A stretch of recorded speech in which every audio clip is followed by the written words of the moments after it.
Hey, what's up, guys? Here in the Forest Sports Pod, where everything we got is hot. I'm your host, Zach Jackson. Here we got our special guest host here. We got Ian back at it again. He has been Long on the time show no for see, a guys. long time. We were gonna do it with our co-host, but he's got some things to do, so we're gonna rock here with Ian, and it's great because he's a Knicks fan, so we got to get into that. They just absolutely annihilated the Boston Celtics, so we're gonna get into that and see where Ian has the Knicks going from here. Are they going on a finals run? And can they legitimately win the finals? So we'll be going over that. And then as well, we're going to be going over some series, some schedules, I should say, for the NFL, because that came out just a couple days, but I think yesterday or the day before. Cowboys got a crazy schedule, but the Giants, one of the worst teams last year, and they have one of the hardest, if not the hardest, schedules in this year. So we're going to be going over that, see where we could maybe find a couple wins for the Giants, as well as realistically try to pick through the Cowboys schedule coming up this season. So, guys, like I say always, we're powered by StreamYard, where StreamYard makes the dream yard go. This is Season 7, Episode number 30, and let's get right into it. So, we're going to be just going over the NBA bracket. Like I said earlier, obviously we're counting down to the last bits. We're already going into the Western Conference and Eastern Conference finals.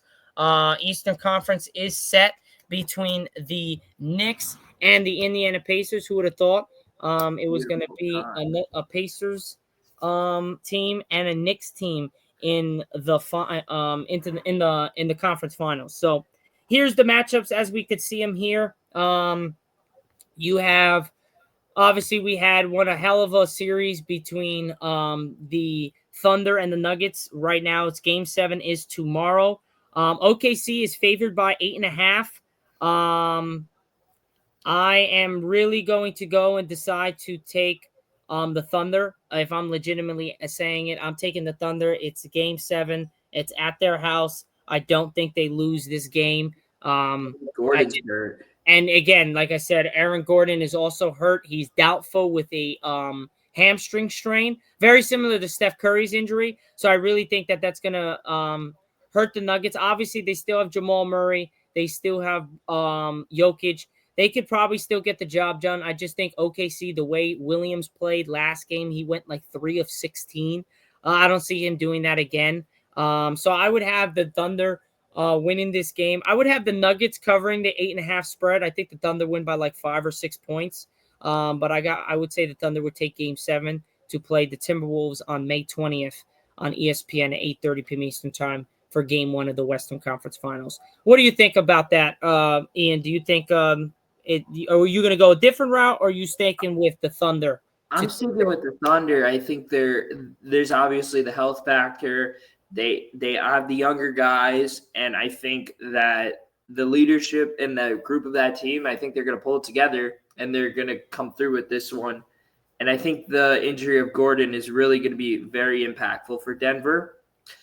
And like, I think this is just mind blowing to me right now. I'm realizing we are at the exact even point. We might have witnessed the most even trade in NBA history with the New York Knicks and the Minnesota Timberwolves. Both of them at the conference finals right now.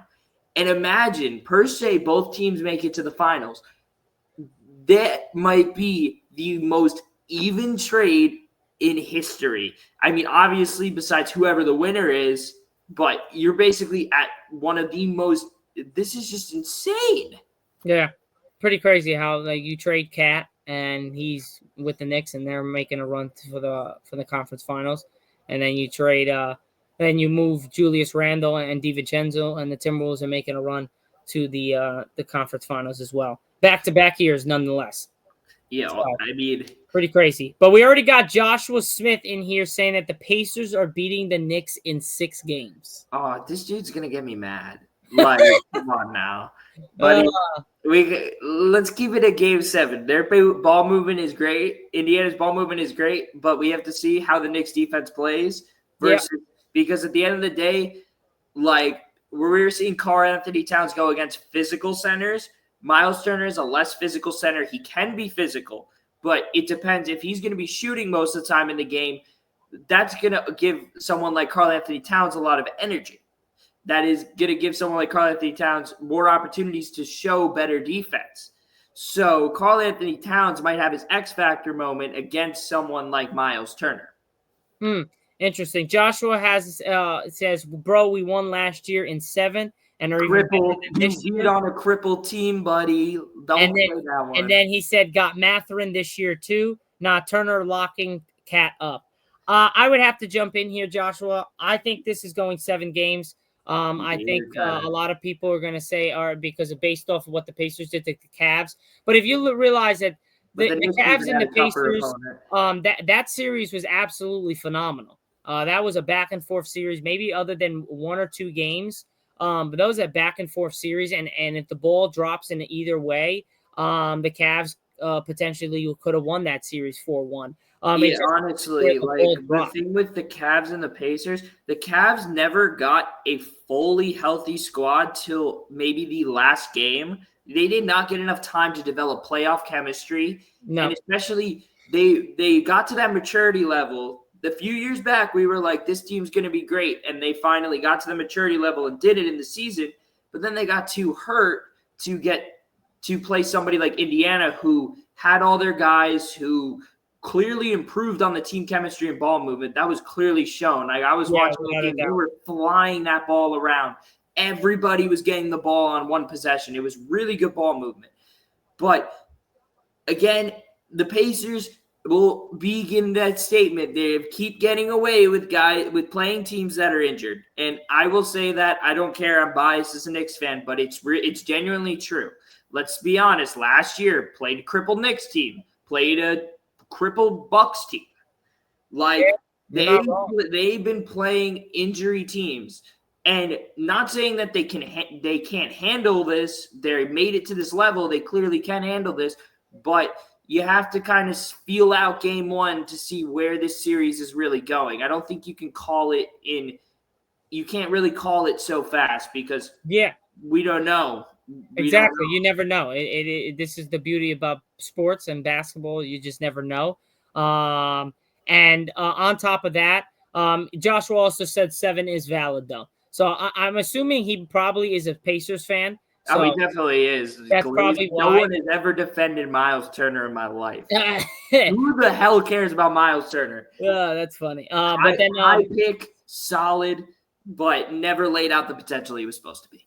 Yeah, and then somebody said Knicks needed this tonight. Let's go. So I like that guy in the comments. He's a New York Jets fan, so he's probably a New York fan. So that's good. But yeah, like I said, the Knicks they were able to get the job done. Obviously, I picked the Knicks in 7 games. I didn't expect Jason Tatum to have an Achilles tear in game 4. Yeah, game 4. Didn't expect that. Was highly unexpected that he had an Achilles tear. Just didn't look like it at first.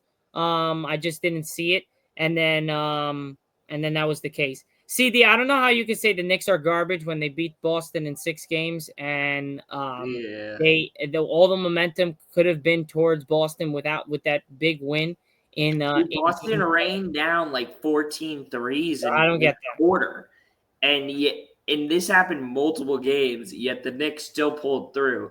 And exactly. I get that if there was a healthy Porzingis, it might have been a different outcome. Possibly. But at the end of the day, it's about who can stay together in the game. And Boston, the only guys who could stay together were their role players. So that's what happened. Yeah. Predictions for Pacers Knicks. For me, we're gonna go early here. I'm gonna take the Knicks in 7 games. I think it pushes to 7, and I think the Knicks handle it at home in the Garden. What a way to either end the season or continue a season to the NBA Finals, either on Game 7 on your floor. So I'm taking the Knicks in 7. I'm saying in 7 for now. I'm probably going to change my opinion after first 2 games. Yeah, we'll see. But I got to stick with it with the integrity of the podcast as well as just in general. I go between 5 games or 7. One of the 2. Yeah, I'm not going out. I'm just going to pick the best. Because if you look at it, I picked the Cavs series right against the Heat, Pacers, Bucks. I didn't expect Dame to get hurt. They were in that series. If Dame doesn't get hurt, that series tied up 2 games apiece. Knicks, Pistons. I think I had Knicks in 6. So, oh no, I had Knicks in 7. So just a game less. Celtics, Magic I had him in at 5. actually. So that was that. Cavs, Pacers. That series I had going long. Just didn't expect the Cavs to just get injured. Like literally Garland. I think that's what hurt the Cavs really big time was Garland being hurt. Yes, Yeah. Mobley and Hunter's big, but having a backcourt player in Garland to help out Mitchell was key. And you saw it down the stretch in games. Mitchell was just gassed. He was doing everything for the offense with Mobley and him hurt, and without Garland being able to like kind of take Jared Allen disappeared. Yes, he did. That's Jared another Allen point that I didn't say disappeared that. in that series. I watched that man not only get 2 rebounds over Miles Turner. Mr. Pacers fan, don't attack me, but you are Jared Allen. Oh, Zach, you muted yourself. Yeah, I was talking to the chat while you were speaking, so I didn't want to interrupt. I was gonna say, well, no offense, Jared Allen is a defensive rebounder. He should be getting at least 6, 7, 8 boards on a guy like Miles Turner. And I don't know what's the slander. I hate to break it up, but what's the slander against Miles Turner? Like, even if you're not even a Knicks fan in general, I've had some serious slander. I'm being as nice as I can to the Pacers right now because I hate the Nims. The Nim Hearts, I do not like them, bro. And I say mean stuff to them when they're shooting in the game. So I'm being really nice, and I'm just saying, like, we're talking about centers, and and a guy like Jared Allen should be able to grab that many rebounds against someone like Miles Turner. That's just how I feel on that. And I didn't like that. But also I didn't think that the Cavs used him the way they should have used him that they did in the previous series. That's where I was like, they didn't really go after it.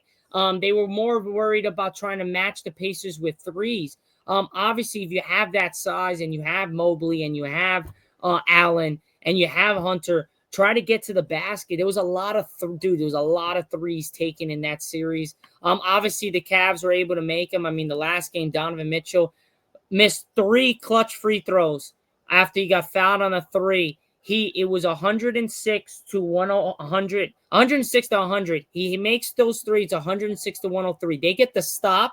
He comes down, bangs a 3. Instead of it being 106, 106, it's 106, 103. So that was a big thing, and it was a couple minutes left in the game. A lot of people don't look at that. That was a big moment where he missed 3 crucial free throws. And the Cavs team in general missed some free throws late in that game. But Donovan Mitchell had 6 missed free throws that game around there, and they lost by 9. So just imagine if he had the Harden effect. He got a little bit, but he had a bad ankle. He was running around on a bad ankle, clearly hobbled, and he scored over almost 40 points. So I don't know what else you want him to do. But, like, you know, if he's the only one on your team who's doing anything, he can't do any. Garland had that foot injury, that toe injury that was still bothering him. And then Garland got himself. Mobley didn't look as good as he was. Hunter didn't look as good. So a lot of players they weren't healthy. But now we need predictions. Obviously, we both got the Thunder winning. Thunder Timberwolves series. We both said Knicks. We said Knicks winning. I have the Knicks in 7 to go to the finals. We both have the Thunder beating the Nuggets to advance to the Timberwolves. Who do you have in the Timberwolves versus Thunder series? What series do you have it going to? How many games, and who do you have winning? I think I want to ride Minnesota. I want to ride Minnesota in 6. Wow, you're going to take Minnesota against Thunder in 6? I'm going for a crazy pull here because I have a feeling this is just the most. I like. If we get both teams that made that trade in the finals together, that would be the most insane finals ever. Because, like, there's just going to be so much gritty beef. Dante DiVincenzo is going to be barking at the Knicks. Oh, yeah. And it's going to be insane. And it's going to be Julius Randle versus Cat. That would be pretty cool. Or Gobert versus Cat, but we both know they were both teammates. So it would be pretty cool. It would be a really nice. I'm going to give a little bit more respect to the Thunder. I do think that if it does go 7 games, I think the Thunder will pull it out because it's at home. So I think in order for the Timberwolves to win this series, they need to get it in 6. If not, it's going to be tough. But they need to have a lead. They can't be go down 3-1 and come all the way back to try to win it in Game 7. They can't do that. They need to be in a lead like where OKC was. We're in a 3-2 lead and be able to close it out at their house. If not, it's going to be tough for me to pick the Timberwolves over OKC in a Game 7 in OKC. But the one thing that I do like, and that's why I'm going to take the Timberwolves to win, no matter if it's 6 or 7 games, is because of experience. They were here last year. OKC was bounced in the second round. As you can see, even in these games against the Nuggets, Ian, I don't know if you've watched any. The game where the OKC could have got the job done early and could have had a commanding 3-1 series lead. They haven't come through. They didn't come through. They had a chance to go up 3-1. They decided they lost. It was that overtime game where they were up the whole game. The Nuggets kept clawing back. In overtime, 9 possessions, 3 guys touched the ball for OKC. Jalen Williams, Chet Holmgren, and Shea. You know what happened? It kept with the same guys for an entirety of the shot clock. And literally for 9 possessions straight, every 9 possessions that OKC had the ball in overtime, they scored 2 points. That's crazy. Because the ball didn't move. They just did ISO ball and waited till like 6 seconds on the shot clock and decided to make a move. That to me is an immature and unexperienced team right there. That you don't do that. Young. And a young coach where he doesn't make the call for the switch. So I think that they're going through experiences against this series with Denver, which is great, which will help them against the Timberwolves. But I just think Anthony Edwards, Julius Randle, Rudy Gobert, you have McDaniels, you have Alexander Walker, you have Dante DiVincenzo, you have Mike Conley, very experienced group. I take the Timberwolves, and I'm going to go on a limb here. I think they steal it in OKC. I got them winning in 7 games. I think both these series go 7, and I think OKC loses, and I think the Knicks win. So I think Minnesota and the Knicks will be in the finals this year, and it'll be the 2 teams that traded each other's big men / power forwards, and look what happened. They both made it to the finals. We'll find out who actually won the trade. Yeah, exactly. We'll find out very soon who actually won the trade. But yeah, whoever was asking about the Thunder and the Timberwolves predictions, there you go. There you have it. But any last thoughts, Ian, on the NBA bracket as we move to the NFL scheduling? Honestly, it's good playoffs. It's gritty. Yeah.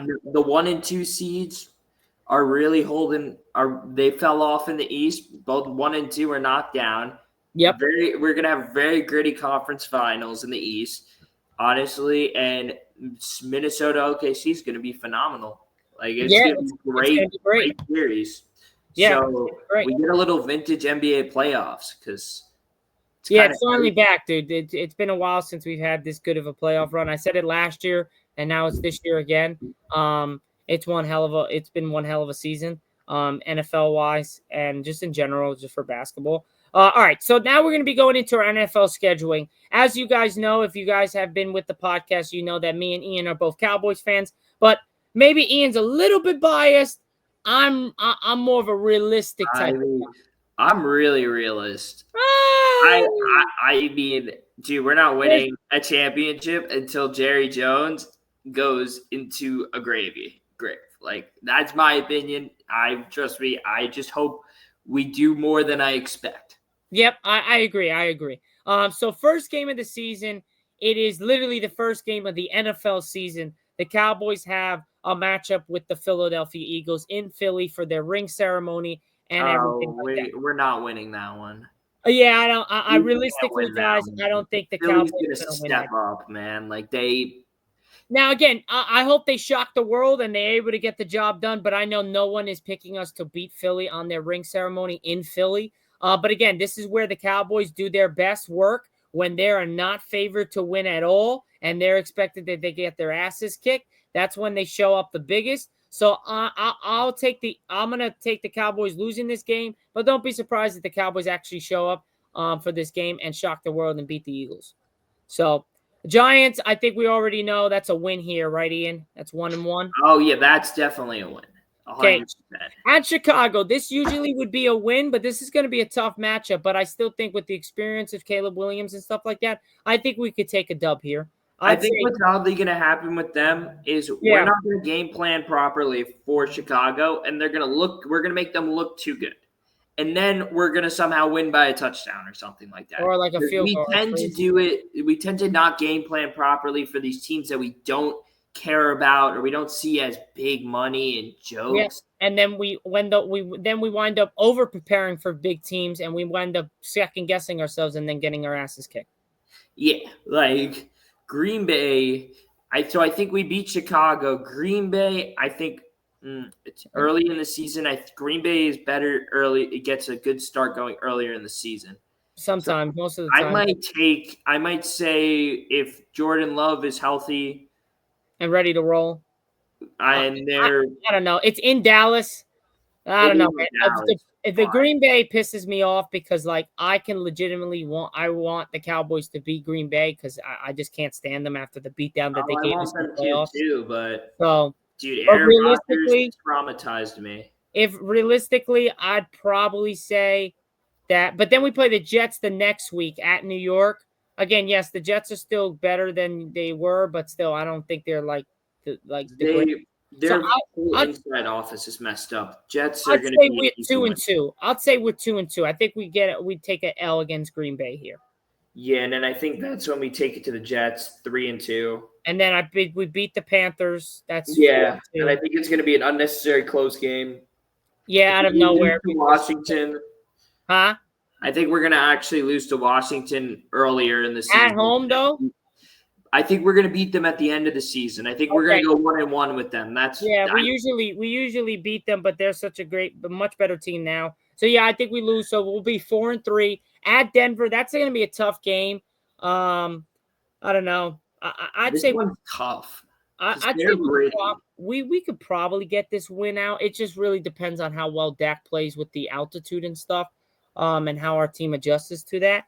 So I'm going to go with a win here. His offense takes that jump with Pickens. I know. I'm going to go with a win here, but there's potentially the Cowboys could fumble this and Denver could win. Denver's a much better team, and I think they because if the Cowboys play remnants of how they played when this last season, then I would say Denver. Yeah, if the Cowboys play the way they played last year, then yeah, we're probably going to lose to Denver. But if they play like what they're supposed to play with Pickens and everything, I think they'll play much better. And I think they should win. But I'll take a win here for Denver. I think we're 5-3 now. And then we go against Arizona. I think we're 6-3. So we're 6-3 going into the bye. Not terrible. Obviously, there's definitely room for embarrassment before week 10, before our bye. But I think 6-3 is a legitimate case for a pretty good outing to start the season. I don't know. What do you say to that? I agree with you. I think 6-3 is good. Like I think that's the best we can do with that schedule. And obviously, hopefully we just keep winning. But that's again. And then I think we come out of the bye and we take down the Raiders. Obviously, they're not a walk in the park anymore with Geno Smith there, Pete Carroll, but and then Ashton Genty. But I'm going to take Las Vegas. They're going to be in a messy state. Las Vegas has always been messy. I think we oddly might take that one home. But then I think we're going to go back-to-back 2-week losses to Philly and Kansas City. So we go 0-2 against Philly. I think so, yeah. I mean, it all depends how Hurts comes out. Obviously, if it turns into a few seasons ago where he hurt his ankle and he wasn't throwing the ball the same, we might be having a different conversation. But if we're keeping them as the Super Bowl winners they were, I think we're going 0-2 with Philly. All right. Okay, so that would mean that we are 7-3, so 7-5. Yeah. We play at Detroit. I think Detroit is a toughie. That's a hard. My God, we have a hard schedule this year. Yeah. Shit, I don't want to be that guy and say that might be a loss, but I don't think I obviously want to hope we win, but Detroit is really good, and they are young, and they're just going to get better. I'm gonna go on a limb here. I think we lose this game. But then I think we beat Minnesota. I think we do beat Minnesota. So we're 7-3 after the Raiders game. We're 7-4, 7-5. I think we're 7-6 with 3 straight losses. Then I think Minnesota we win 8-6, and I think we go on a run here. I think we're 8-6 there, and then I think we beat Chargers. That would be 9-6, and I think we take down Washington and the Giants. I think we go 4 straight, yeah. And then I think we take down Washington and Giants, and that would make us 11-6. I don't think that's terrible. Yeah. 11-6 is not bad. One less win over 12-5, and you potentially this Eagles Kansas City stuff right here, because Kansas City we play on Christmas. That's the Netflix series. So, and then I think our Thanksgiving matchup is. I think our Thanksgiving is. It's usually Washington. We always end up playing Washington. Yeah, it's September. Are we playing the Packers? Yeah, Thanksgiving. November. Yeah, we play the Eagles. Ooh. No. That's no. That's December. Where is it? Oh, I think we play Denver.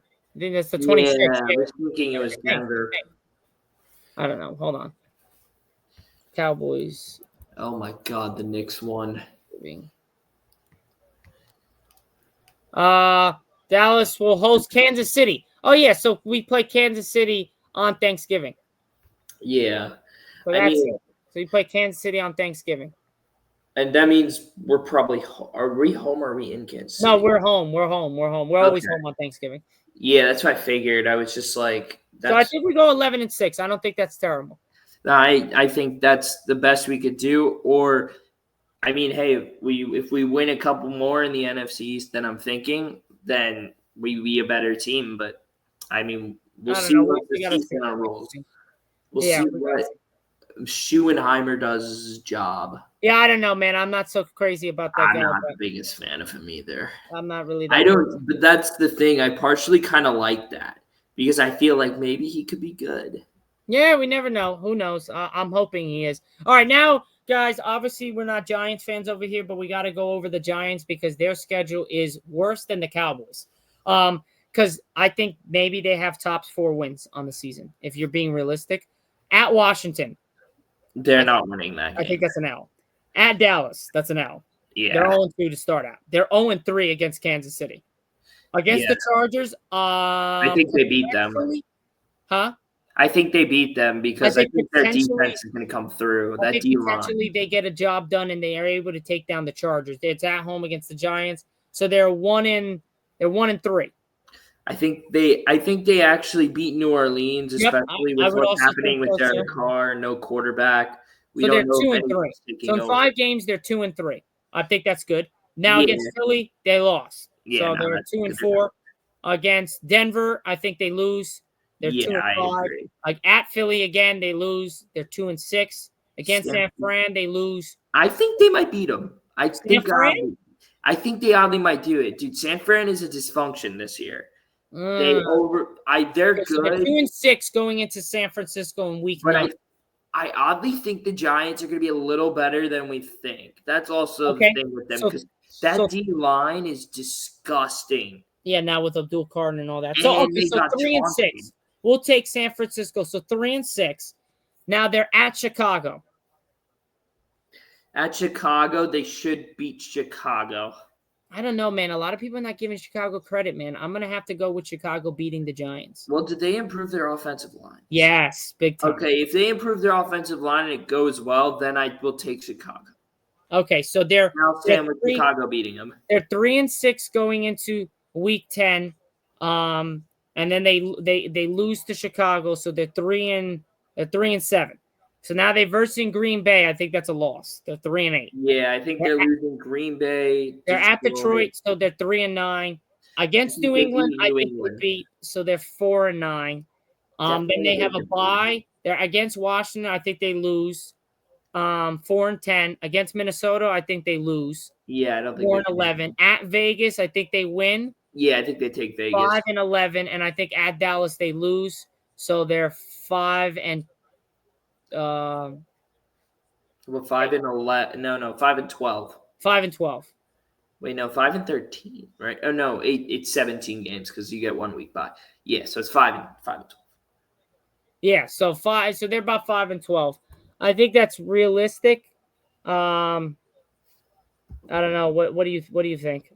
I think that's realistic for them. I mean, I think they could Obviously, there could be 1 also. or 2 games in there that they could get. I But think they could squeeze a 6-7 wins. That's my hey, miracle right now. 6-7. 6-7, That maybe. was so corny. All right, that was bad.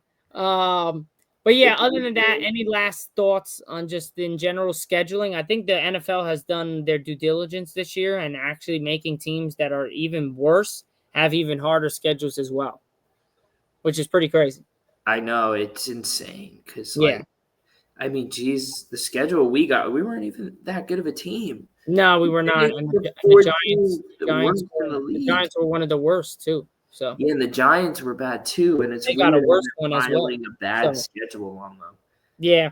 All right. Well, that's pretty much it, guys, here on the Fire Sports Pod, where everything we got is hot. I'm your host, Zach Jackson. Here is our guest host, Ian.